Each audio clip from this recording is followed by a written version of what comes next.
Welcome to another episode of the Decision Clinic with me, Paul Gordon. Now, looking at my notes, I see my guest today, the person who's just about to walk into my Decision Clinic, is Ross Hastings. Ross is a professional in his own right in the world of marketing, and who knows what he's going to bring into the room today. But I'd like to speculate. Often when I talk about decision making, I talk about these challenges of cognitive bias and how we as humans are about the effect of how our brains work, whether we know it or not.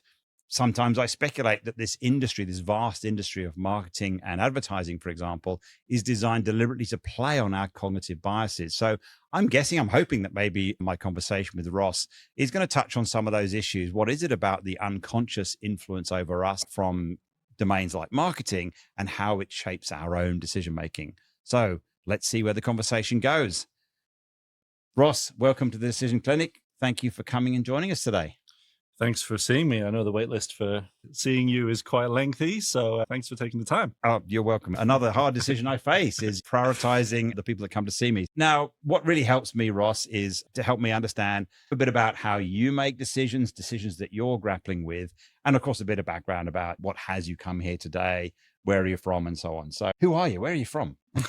Well, my name's Ross Hastings, and I run a business called NeLo. NeLo's a marketing transformation consultancy. We specialize in helping leaders transform their marketing inside and out. I can go into more detail around that to give context, but I guess it's probably useful to frame at a high level why I've come here, and that is I want to discuss how we can bring more creativity to a decision-making process in a corporate setting. So that's the headline. I can give more information about, I guess, the genesis of that coming from what NeLo do. I'll give you a bit more information about what's beneath that question, but that's the headline. Great. That sounds like that's going to be a very interesting topic for us to dig into. And my brain's already starting to work around how to answer that question, I guess. It would be really helpful to understand, just before you came into the room, I sort of speculated, someone from marketing, there's this extreme world of marketing. And I know it's a world that when I say it, many people will hear a million different things who are listening to this podcast. And in the world of decision-making, context is everything. So I'd love to hear your context around the word marketing and kind of what that means and I guess where you come from. Yeah, it's interesting. So, I mean, you're quite right. One logical place to start a decision-making conversation around marketing is how we build context around a commodity or a rational thing in the market. That arguably is marketing. Let me give some context around why I've taken a different direction to the question that I brought in. So NeLo, as I said, we're a marketing transformation consultancy. And what we mean by that is, firstly, if we look at the word marketing, we take a pretty broad approach to marketing. We believe it's pretty much every decision that's made anywhere in a business that affects a customer in any way, right? So that's our view of the world of marketing. It's essentially the articulation and delivery of value to a target market at a profit, which is a kind of paraphrasing of Philip Kotler's definition. And by transformation, we mean a couple of things. One is, yes, it's complete and profound change for the better, but more importantly, it's actually more about connecting the small changes over time that lead up to great transformation. We find that in most businesses, there's lots of investments being made, there's lots of resources being deployed, there's lots of initiatives running, but they're often disconnected and not building on each other. And then ultimately no progress is made, and a definitive or defined transformation project is then launched alongside all that stuff, right? Whereas we say more, okay, no, let's actually build alignment, get focus, and start to actually join the dots between those focused and connected initiatives that will add up to profound transformation. And so we come out of that, we say marketing transformation, we help leaders transform marketing inside and out. And by that, we mean inside is really about building alignment. It's breaking down silos. It's enabling collaboration. It's just building clarity and focus and alignment across an organization so that they can market effectively within the modern demands of business, i.e., where multiple decisions are being made that affect the customer across the organization, from a product team over here, product department, to pricing decisions made in a finance department over here, to a marketing team who largely in a modern organizations mostly focus on promotions and everything that brings, comms, advertising, media, all that, through to place, which these days can be anything from a retail network to an e-commerce platform to digital landscape, etc. Right? So how do we build alignment across that? And the out bit of our insight and out process or focus is about bringing creativity and craft and innovation to the things that are put out in the world by an organization. So yeah, you can align, you can be focused, you can be consistent, but you can still put drab, dull stuff out in the market. How do you elevate that? How do you escalate that so that you cut through in the market? So that's the broad context of what NeLo do. We've been around since 2018. My background is more around the psychology of all of that, alignment from a strategy and a cultural perspective. My academic and professional background prior to NeLo was focused on that. So I very much bring that kind of context or bias in some ways to the world. My business partner is from a creative background, hence the genesis of the inside and out. He led up large creative agencies globally and brings that kind of craft and innovation to everything. So since we founded NeLo in 2018, there's a few things that I guess I've observed which will bring me to the question. One, I'm a big fan of a leading strategy thinker called Roger Martin, and he laid out this view of the world in a book he wrote, I don't know, quite a long time ago now, 15 years probably, called The Design of Business. And he basically posited that in business, we have a major problem. We have a heavily reliant, and I have found this to be true in almost all the work we've done to deliver on that inside and out proposition. There's a heavy reliance in business on deductive reasoning. It's a scientific approach to things where we basically take general principles and then try and use those to inform our decision and our reasoning around a specific use case in business. In other words, how do we take historic data to prove future ROI of a decision we're about to take?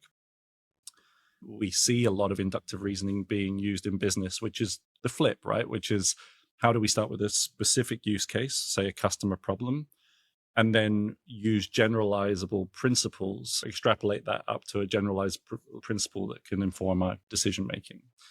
And those two are heavily used in business. The problem is that it always is heavily reliant on a generalizable principle or a logical reason, which in the real world is great for scientific inquiry, but in the real world doesn't work. And what Roger Martin said is there's a real lack of abductive reasoning. In other words, how can we form hypotheses based on incomplete information? And how can we therefore use that to inform decisions that allow us to move forward? That type of reasoning allows us to solve problems that neither deductive or inductive reasoning can. And if I bring in another kind of leading mind in this space, Rory Sutherland, he wrote a book called Alchemy, which I think is another one that I would heavily recommend. But he kind of simplifies that whole logic. He says that the premise behind alchemy is that there's a heavy reliance on logical reasoning. And the problem with logical reasoning is if we all apply it, we'll all arrive at the same logical endpoint. So, if we use those generalizable principles, apply logic, we'll all arrive at the same point and no one will have a competitive advantage and no one will essentially win. So all of that is to provide some context around the question, which is how do we make decisions in business, bringing creativity in other words, bringing that abductive reasoning. And I guess to really bring that to life, and this is kind of taking straight from Rory Sutherland's book, Alchemy, common examples that we'll all know, but I should probably reference his work. I thought I'd frame this as some decisions that have been made in the past to create some of the most successful businesses that we know, but they definitely used abductive reasoning to get there. And my question is, how do we bring that to more businesses and more business decisions? So the first one that he highlights is what people want is a really cool vacuum cleaner, right? Obviously led to Dyson. If there was no abductive reasoning, it would have got shot down. Number two, and the best part is that people will write and edit the entire thing for free. Wikipedia required abductive reasoning to invest in that and bring it forward. Number three, and I love this one, I confidently predict that the great enduring fashion of the next century will be a coarse, uncomfortable fabric which fades unpleasantly and which takes ages to dry. To date, indigent laborers are the only ones to have used it. Of course, decisions around that led to denim. Number four, people will be forced to choose from 3 or 4 items. McDonald's. Number 5, best of all, the drink has a taste which consumers to date say they hate. Number 5, Red Bull. And number 6, just you watch, perfectly sane people will pay $5 for a drink they can make at home for just a few cents. Starbucks. So that's my question. How do we bring that sort of abductive reasoning more successfully to more business decisions? Oh, goodness me. That's a big question and a perfect topic for us to talk about. So before I answer the question, a few things you said I just want to kind of point to and signpost because it's fascinating. In some respects, you could say you and I are in the same world, right? Because the word decision came up a lot in the things you talked about, either marketing decisions, so pricing decisions. These are all decisions that are made inside an organization. And then when you talked about the inside out perspective, there are other decisions out there about a boring persona or whatever, the kind of language you use. So would you say that the game, that marketing is a decision-making game? Was that how you'd kind of look at it that way? Or is it the other way around? Is it the decision-making is what is a necessary part of marketing? I would say marketing is decisions.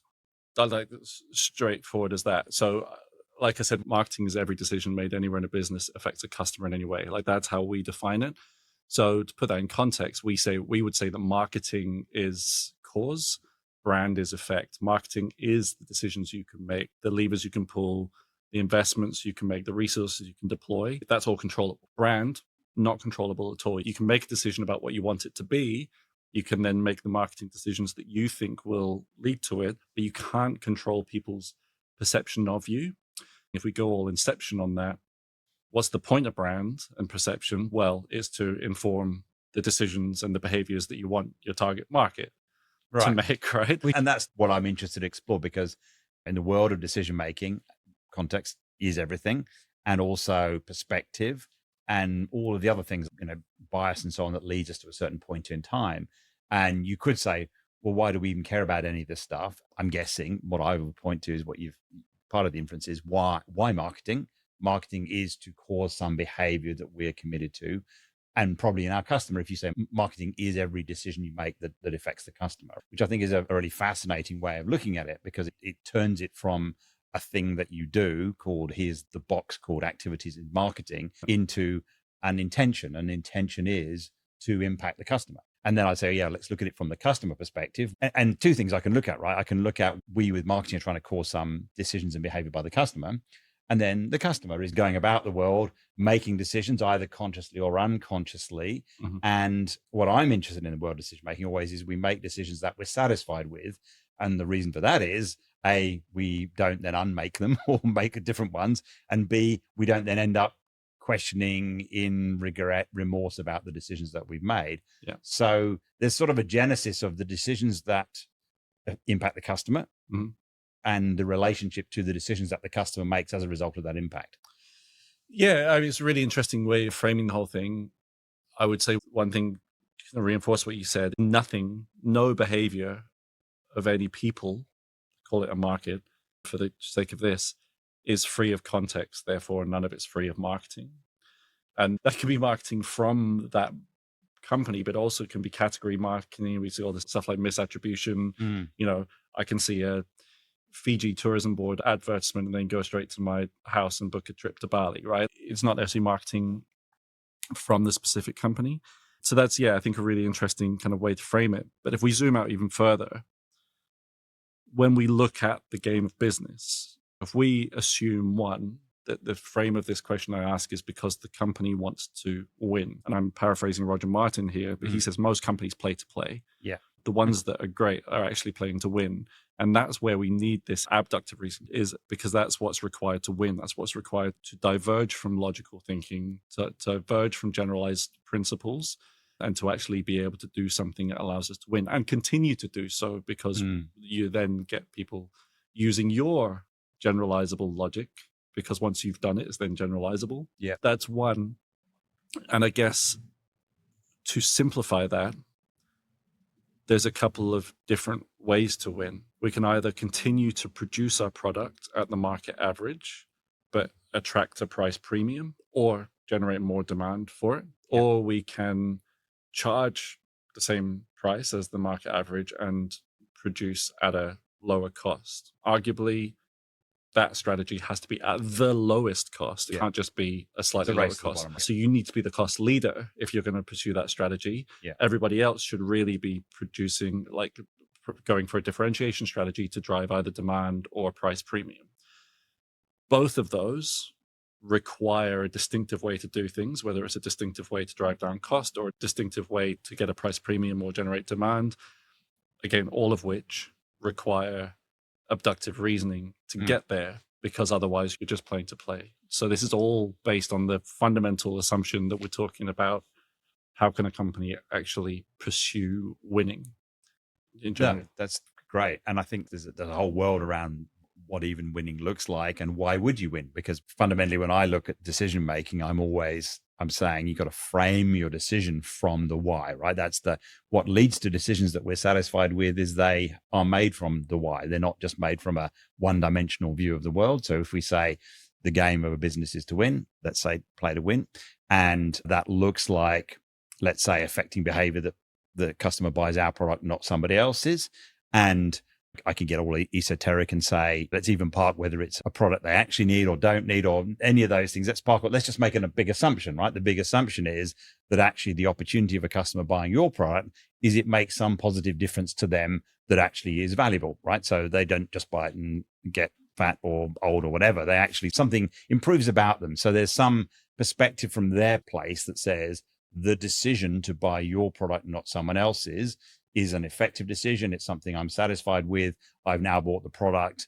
I've had to do all the trade-offs. That's what decision making is about. Of I spent this much money on your product. I engage with your delivery mechanism in this way. All the things that come with buying and consuming and getting value from the product. Yeah. All those things balanced up. I sit back with a net satisfied outcome that I don't have the regret called I wish I'd bought something else or I wish I hadn't bought it.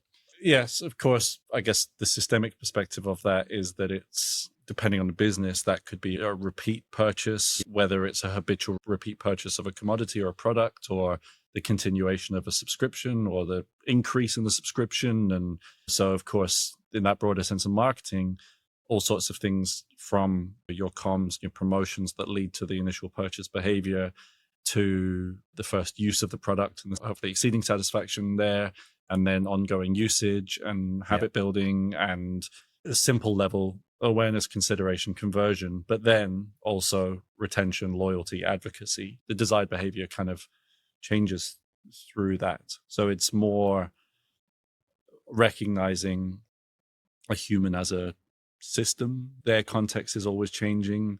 The relationship with you and their product is always changing. By nature, each day that passes is another day that they've known your product and their context of it has changed. But you're not the only bit in that dynamic that's changing. There's other products, there's not other changes outside of category and outside of industry that's happening in that customer's life. It's a complex system. And if we go back to our inception thing, the very nature of making abductive reasons, that's simple if all you have to do is persuade one person in the business that applying abductive reasoning is the way to gain competitive advantage. But of course, that's a system too, right? And there's stakeholders and there's decision-making processes, particularly when you've got capital markets involved and stuff like that. Abductive reasoning is hard. I would thought some of your listeners would probably say impossible in their context. Yeah. Because we get asked for, what's the ROI? What's the ROI? Where's the data? What's the evidence? And we can see the whole industries that are built around that. Data now is readily available for anything because it's what gets asked for. But it's a real problem, the over-reliance on historical data to prove future outcomes. Yeah. Nobody ever got fired for being logical, for showing the logic behind their reasoning, even if it was wrong. They certainly did get fired for being imaginative, and it turning out to be wrong. So that's why this idea of abductive reasoning, creative thinking, and decision-making is so difficult because of the systems that are built around our corporate structures and the stakeholder dynamics at play there. Yeah, and I couldn't help laughing at the irony. There's entire industries in data analytics that have their own brand in the marketplace that is impacting on the brand of the companies we're referring to, that has them go, that must be the way to go. They've been very effective in their own marketing of data and analytics and inductive or deductive reasoning as the way to go. Well, so the system itself has got that going on as well. It's interesting. Absolutely. That's not to say that all data has to be historic and just purely serving deductive and inductive reasoning. I like this idea of measure for progress, not procrastination. Right. Don't look for evidence to prove something in order to move forward. Rather, start with a hypothesis, move forward, and use this access to data to be able to test and iterate better than we ever have done before. So yeah, hypothesis, test, refine, scale. I'm not the doctor here, but that's one thing that we have found is one way to kind of get this more creative thinking across the line, and to actually use our access to data and insights as a way to support that rather than purely be the enemy of it. Yeah. So one of the things that occurs to me, and it's interesting, again, in the world of marketing or the world of decision making, we'll hypothetically keep them distinct just for the conversation, given your commentary that basically marketing is decision making that impacts the customer. The idea of consciousness or making decisions, taking action that is deliberate, as opposed to it just happens that way. All these decisions that are effectively marketing decisions that you might say today, and I would guess many organizations wouldn't call them marketing decisions, but actually they are impacting on the customer. And so they are being made in silos of organizations, are being made completely separate. And I would imagine very unconsciously, at least unconscious of their impact on the customer or unconscious on their impact on other things that are happening in different directions. I sort of hear in what you speak that thereby hangs a kind of nub of a problem, being that unconsciousness, lack of coherence to some bigger view that says, actually, we're all in this together with how we're working with the customer in what we're committed for them to get, and the different parts that we all play and how do they play off each other. Particularly, I guess, the silos exist for a reason, right? If I'm an expert in finance, then you don't get to tell me about my expertise in finance, and I won't tell you about your expertise in marketing. So that's just how it goes. And so we build a system that's deliberately will go in our fundamentally different, potentially different directions as far as the customer is concerned. So we hear a lot about this, let's say, contemporary term of customer centricity. Is it all about the customer? And there's a sort of an element of that in what you're saying, which is if we say every decision that impacts on the customer is that we've got to look at those in a consistent way. Yeah, well, I would argue customer centricity, customer focus, blah, blah, blah, is a synonym of marketing in our world, right? Like we describe that as a company-wide approach to marketing. Yeah. But it is interesting. You mentioned that element of the decisions that are made across the complexity of aligning those decisions and having a common view of customer across them, because that's what we mean by the inside and out. Yeah. The inside is where are the decisions that being made in any given organization affect the customer, and do we know? Do those people know they're affecting the customer? Yeah. Are they making them with a marketer's hat on? Forget marketing department. We talked about this as a marketing culture, not a department. Yeah. Are they making those through the lens of a marketer, i.e. putting the customer first? If they are, across an organization, are we all agreed on who the customer is and what their jobs to be done are and what they need to are? Yep. So that's the inside bit that we talk of. And then the out is one part of it is being consistent and aligned in our decision-making and collaborative, but that could still lack the level of creative thinking that actually makes those decisions good and elevated and effective in the market and achieving the behavior. So it really does require that inside and out. Random, brilliant, creative decisions in bits of the business that are completely inconsistent with other decisions that are made that affect the customer elsewhere. Not good. We would call that kind of random acts of marketing. Consistent, congruent decisions that are purely based on generalized thinking and logical thinking and don't create a competitive advantage in the market.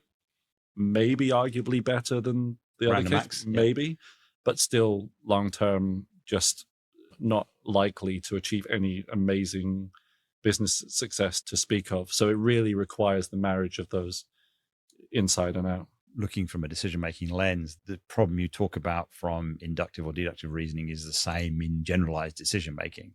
that if you only use these generalized models that you apply logically consistency, everyone ends up at the same decision, which we know isn't, forgetting anything about logic or rationale, just how the world works, it doesn't work that way. So it's clearly not a reflection of what works in diverse societies, self-generating, et cetera, et cetera. It doesn't work that way. So there's something wrong about that. And the challenge is in decision-making, the challenge is how, let's say, expand the playing field. How much I talk a lot about the idea of how you can distribute decision making more inside organizations. So, you could say the worst case of that is random acts of marketing. Everyone has complete freedom for their own decision. And what they do is make decisions that impact the customer with no reference to anything else, that ends up in this kind of completely randomized approach. The other worst case is no one makes any decisions because every single decision has to go through this same linear process to apply the same logic and the same generalized model. So that's the other worst case. And what we're finding is what's in the middle here.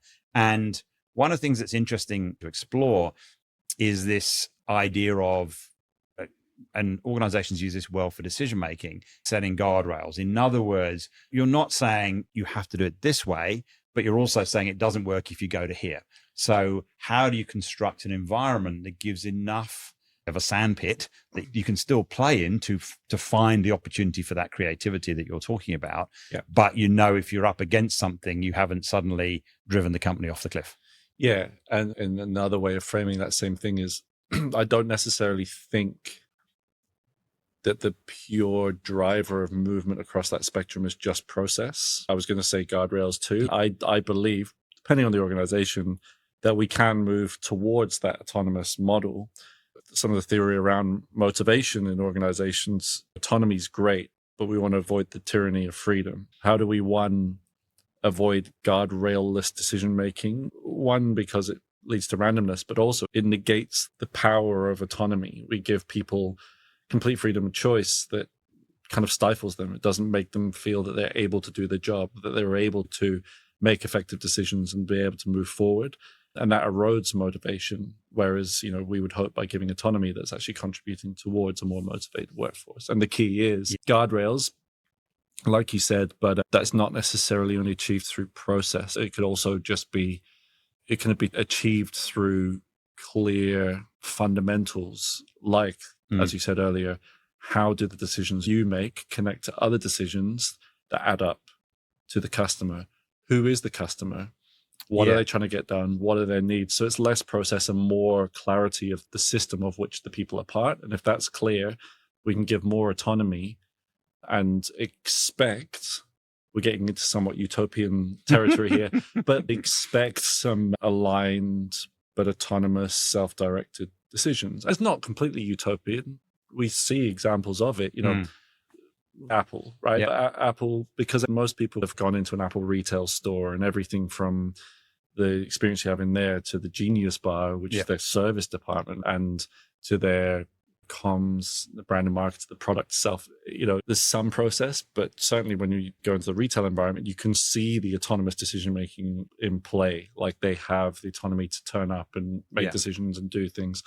But another probably less known example is somewhere like P&G. I don't know how many employees they have, certainly somewhere in between 100 and 200,000, but they've deliberately been able to build a systematized way, not necessarily process driven, there would be some process, but a systematized way where everybody knows how you launch a product in P&G, how it is that they've decided they're going to win in their various markets, how it is you build and scale a brand. We talked to someone that had worked for P&G recently, and he referred to it as the taxonomy of P&G. Yeah. So again, NeLo developed the anatomy marketing to help with this stuff. P&G built a brand building framework to codify the way to build brands. They share their strategy through the whole organization so everyone's clear on it. They deliberately made structural business decisions to be able to have local market expertise, but be able to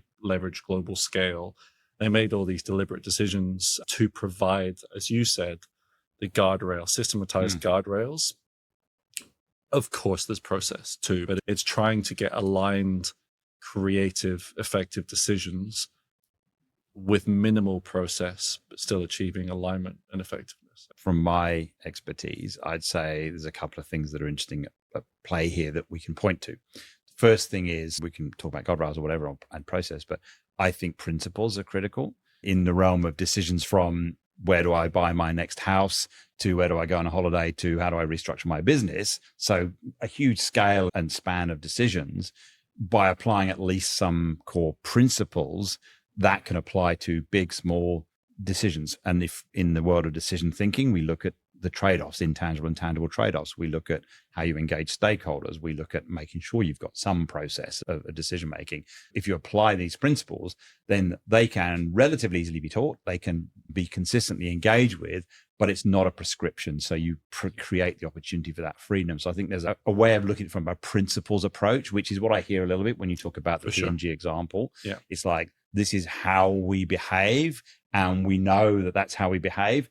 And it's pretty obvious if we're behaving outside of that. So we don't need lots of structure to tell us we're behaving outside of that. So we know. Yeah. I think that's one thing. And the other thing, which I'm sure you know as well from the world of innovation and what works there, is often we need to apply constraints, even if they're false constraints, because we know that pretty much the best innovations we've seen in the world have come from something that we can't do. And because of the can't do, we have to work our way around it. And through abductive reasoning. Exactly. I think that sort of back to your original question, how can we bring more creative thinking into this world? How can we provide an environment that supports abductive reasoning? We've talked about guardrails. I think if we have some fundamental principles that are well enough understood that we can operate consistently. And I think it's crucial to know if we're outside of them as well. That's apparent. And then what do we apply in terms of constraints? I think of constraints much more than just simply your budget's this, which is an obvious constraint, or you've got a team of this size, but other constraints that force us to go. Effectively, what we're doing with constraints is we're cutting off some options. We're saying that is not a way that you can go because of whatever this constraint might be. So we need to find a different way. And that can help us, because your tyranny of freedom is exactly, let's say, a completely free, unconstrained environment often is paralyzing. I could go any way. I'm spinning in circles, getting dizzy, as opposed to, at least if I can't look that way, then it's going to make me look this way, which at least helps me take the step. And I think that's the other thing that you referred to, which is this iterative approach, which is, well, at least I'm going to take the step and let me look at how taking that step. So this is, what did you call it for progress? You call it measurement for progress. Progress, not procrastination. Yeah, exactly. That's I've taken the step. Let me at least understand what taking the step has done for me. Yeah. So I guess self-reflection on this question when it comes to decision making, I tend to think that there's a capability piece.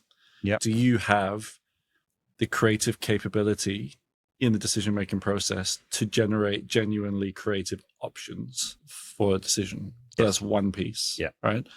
And there's no getting around the fact that there is more and less creative people. And you can unlock a level of creativity in people, but there's some inherent capability. And then there's the process piece. So, the criteria and the principles and stuff like that. It's all well and good having creative options, but if they all get filtered out by your criteria, then, what was the point? And constraints are interesting there, because I think some constraints can lead to abductive reasoning, creative thinking, innovation, things like that, such as even things like budget, things like that. Cool. Can we achieve this outcome with this budget? It's going to require illogical thinking to get there potentially, because it might never have been done before, right? So those constraints. But the one constraint that we see a lot completely stifles creative thinking and longer term, going back to the marketing, brand building, is a time constraint.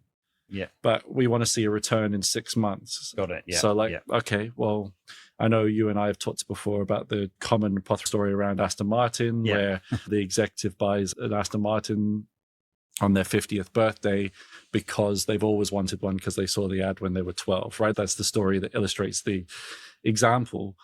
But as soon as we put time constraints around our reasoning, it drives us to short-termism. And I think that is something that we see a lot baked into the systems of corporate structures, because we have this kind of inherent 3-ish year CEO tenure. We see the same sort of thing in government.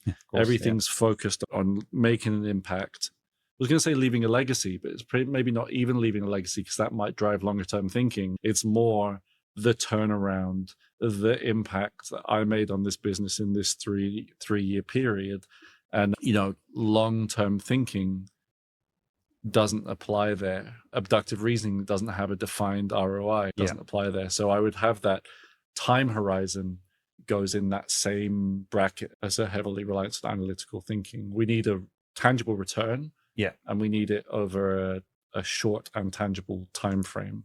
That usually stifles, I find, creativity and innovation. Yeah, and I think you point to a couple of important things in the general world of decision making.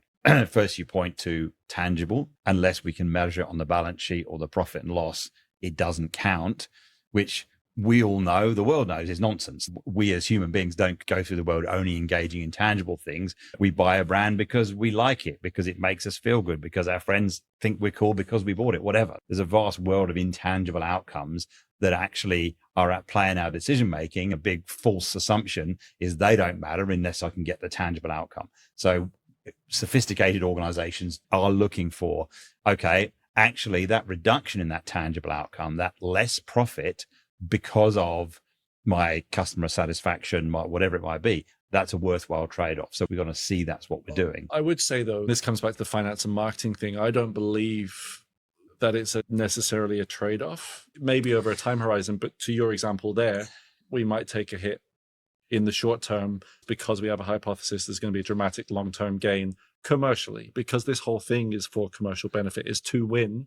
And that's philosophical conversation we probably don't have time for, because there is you could say, what's the chicken and the egg, right? You could say, what is winning to this organization looks like more return to its shareholders. You could say that, right? Actually, the only reason it cares about the intangible outcome is because ultimately it leads to that, right? The only reason it cares, Aston Martin cares about the ad that the 12-year-old engages with, is because one day the 12-year-old will buy an Aston Martin.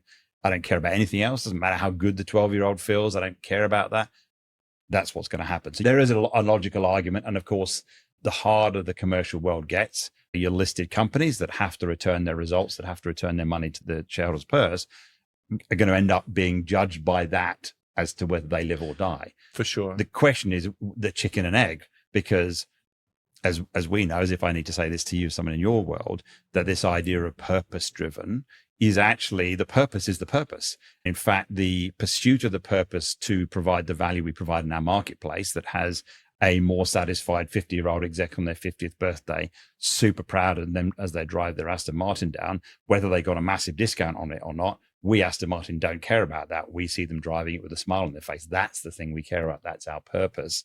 And we know we need to make sure that delivers a tangible return to allow us to pursue our purpose, so it's not entirely altruistic. And that's why when I say trade-off, I mean these are things that are in tension with each other, not necessarily saying if you have one, you don't get the other. And in fact, as you argued, I'd argue the opposite often, where we think we're giving up the short-term profit just for, say, customer experience. The actual answer is, yeah, we take a much bit wider view and we get all of it.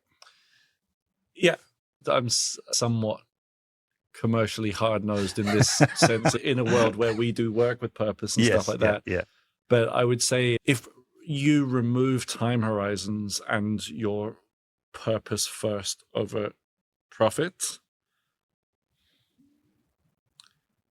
it's tricky. I would suggest that you're better suited to be a for-profit. There's a counter-argument to this, where the most pressing social issues are best solved through a corporate entity because of how it drives innovation, so on and so forth. But I think broadly speaking, purpose is very important.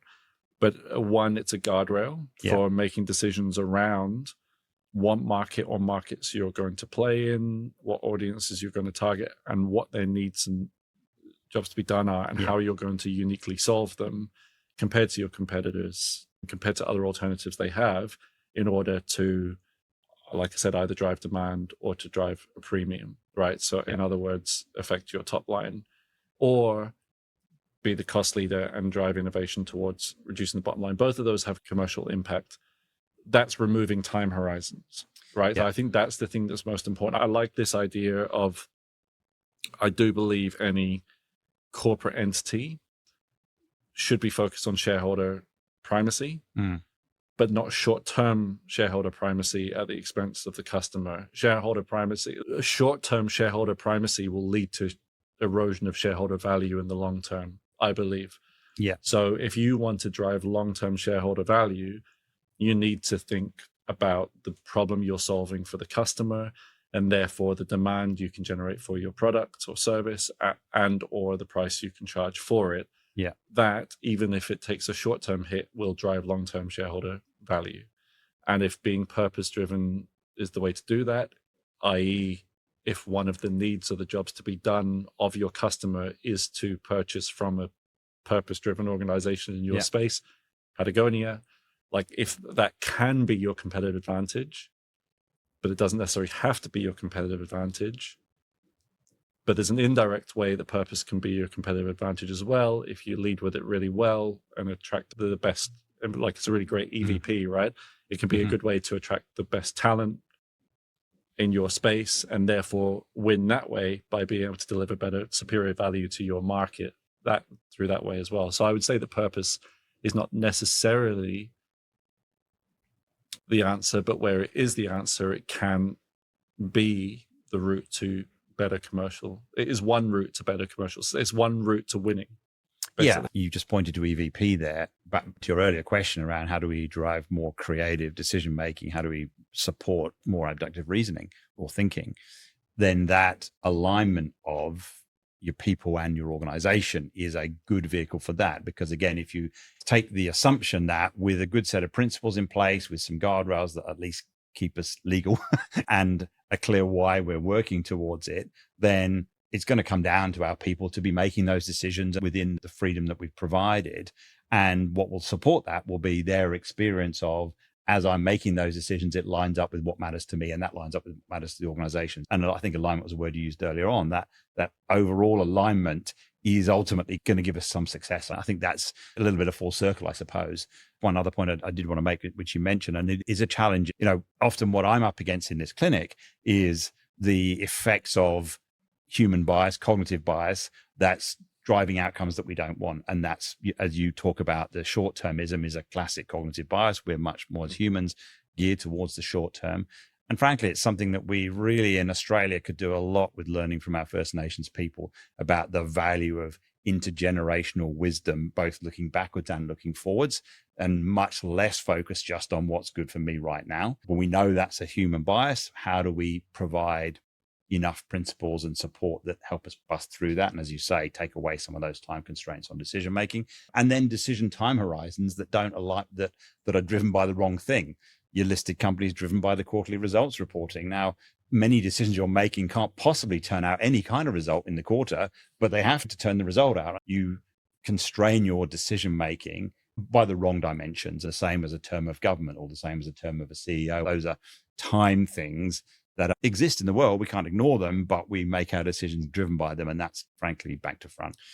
Absolutely. But, we talked earlier about kind of spectrums. And I'm a firm believer that if we can move away from extremes of thinking, that's usually where the answer is. And of course, this is some great work by Fields and Binet. It's the long and the short of it. Yes, we need more long-term focus, but we also need to balance that with short-term results as well. And however you get there, there's different schools of thinking in terms of actually dividing budgets up across those two things, which I think is probably a little bit fraught with issues. Certainly having a focus on delivering across both those time horizons, I think, is the reality. Coming back to that age-old phrase, cash is king. You can't do everything for the long term and completely ignore the short term, particularly in that broad sense of marketing that we talked about. So it's balancing that. But again, that doesn't necessarily mean that long-term thinking is for abductive reasoning and short-term thinking is for deductive and inductive, because I think that's the logical place that conversation goes. It's okay, cool, we'll apply logical thinking with tangible returns and proven ROI in the short term, and then we'll think a bit broader in the long term. I would say no, we need to bring more creative thinking into our decision making across any time horizon.